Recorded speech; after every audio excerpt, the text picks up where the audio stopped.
हत्याप्रकरणी धनंजय मुंडे यांचा राजीनाम्याची मागणी केली आहे. बघा,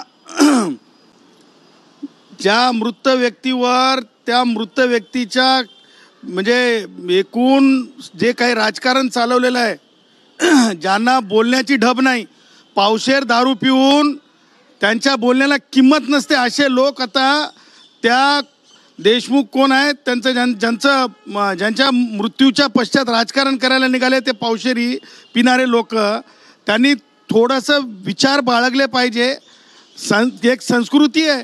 अरे मोर्चा आहे की ते एखाद्या म्हणजे याच्या संदर्भानं, दुःखाच्या संदर्भानं, आणि तुम्ही तिथे जाऊन अर्वच्च भाषेत बोलताय, शिवीगाळ करताय.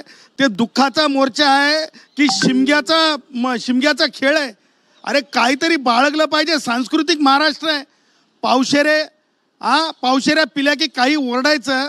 त्यातले त्यात ते काय त्याचं नाव, ते काय नाव, ते मनोज जरंगे नावाचं, ते मनोज जरंग्या, ते त्या मनोज जरंग्याला मला सांगायचं, तुझ्या बापाच्या घरचा महाराष्ट्रातला रस्ते नाही आहेत.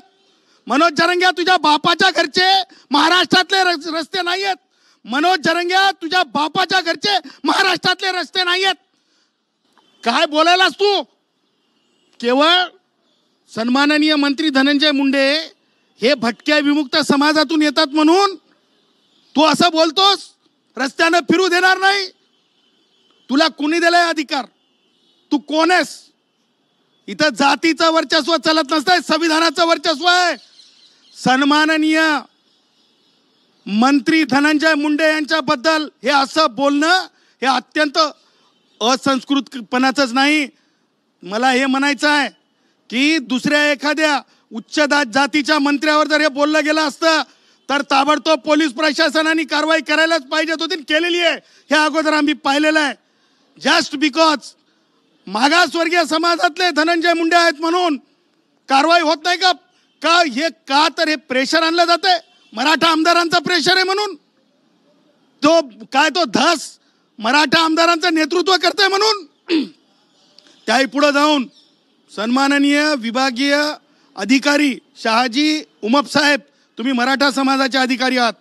आम्ही जात म्हणून तुम्हाला काही म्हणणार नाही, कारण तुम्ही अत्यंत चांगले अधिकारी आहात, आम्हाला कल्पना आहे. परंतु ज्या वेळेस एखाद्या सन्माननीय मंत्र्यांना इतक्या खालच्या दर्जाचं बोललं गेलं त्यावेळेस माननीय सुप्रीम कोर्टानं ॲग्रेशनची भाषा, जातीय तेढ निर्माण होणारी भाषा करणाऱ्या व्यक्तीच्या विरुद्ध वाट न पाहता संबंधित ठिकाणच्या परभणीच्या पोलीस अधिकाऱ्यांनी मनोज जरंग्यावर त्याचबरोबर धसवर कारवाई होणं अपेक्षित आहे. एकत्रितपणे दोन समाजात तेढ निर्माण करण्याचा प्रयत्न हे करत आहेत, जातीय ध्रुवीकरण करण्याचा प्रयत्न करत आहेत. मला सांगा, मला बाब आवर्जून सांगायची आहे. सन्माननीय उपमुख्यमंत्री अजितदादा पवार साहेबांच्या ताफ्यात गाडी होती असं म्हणतायत. मला सांगा, एक लक्षात ठेवा, ज्यावेळेस माणूस लोकप्रतिनिधी असते, ज्यावेळेस माणूस डॉक्टर असते, ज्यावेळेस माणूस वकील असते, त्यावेळेस सगळ्याच कामाचे लोक, सगळ्याच कारणाचे लोक आपापल्या कामांसाठी येत असतात. याचा अर्थ लोक अपराधी ठरत नसतात. सन्माननीय अजितदादा पवार यांची निक्षून स्वच्छ भूमिका आहे. त्याच्यामुळं आका धास तुम्हाला सांगतो की तुम्ही असं किती जरी गलिच्छ ओरड केली तर तुम्ही भटक्या विमुक्त समाजातलेच का असेनात, आमचे धनंजय मुंडे त्यांची तुम्ही बरोबरी करू शकणार नाहीत. कारण विद्वता लागते, कारण लोक अर्पण काम करावं लागतंय. असं भटक्या विमुक्तांच्या शेती जमिनींच्या बाबतीत आमची जशी पारधी आई रडत होती तसं रडवल्याच्या नंतर तुम्हाला मंत्री होता येईल असं मला वाटत नाही.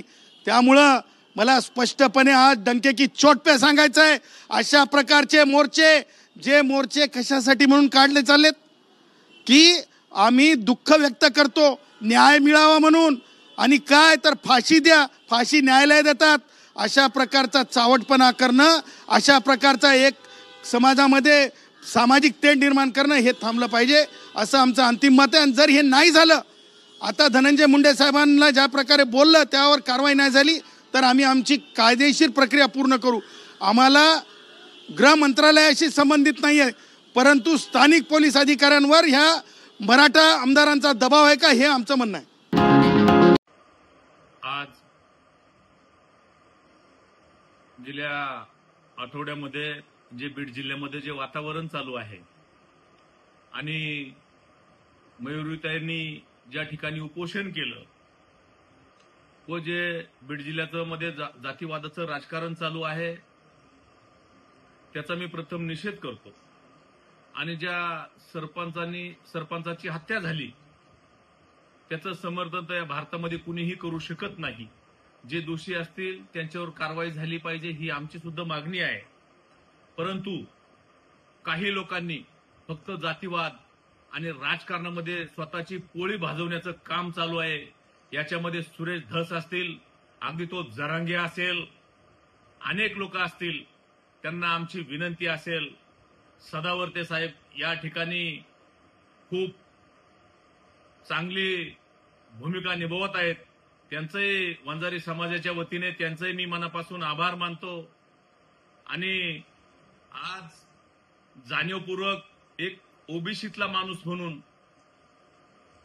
आदरणीय धनंजय मुंडे साहेब आणि पंकजाताई यांच्यावर कुठेतरी आरोप केले जातात. त्या खुनाचा जर त्यांच्याशी संबंध असेल तर तुम्ही आरोप केले पाहिजेत. आमच्या नेत्यांनी, आमच्या दैवतांनी, सदवर्ते साहेबांनी आता एक बाईट दिली. त्याच्यामुळं आज मी डंके की चोट पे सांगतो, एक एसटी बँकेचा डायरेक्टर म्हणून सांगतो की समाजाने आता तरी काही गोष्टी लक्षात घेतल्या पाहिजेत. काय तो जरांगे काय बोलतोय? घरात घुसू, रस्ते आडू. साहेबांनी सांगितलंय माझ्या दैवतांनी आताच की जरांगे हे तुझ्या बापाची प्रॉपर्टी नाही. ते पण डंके की चोट पे सांगतोय. वंदे मातरम, जय भगवान, जय भगवान, जय भगवान.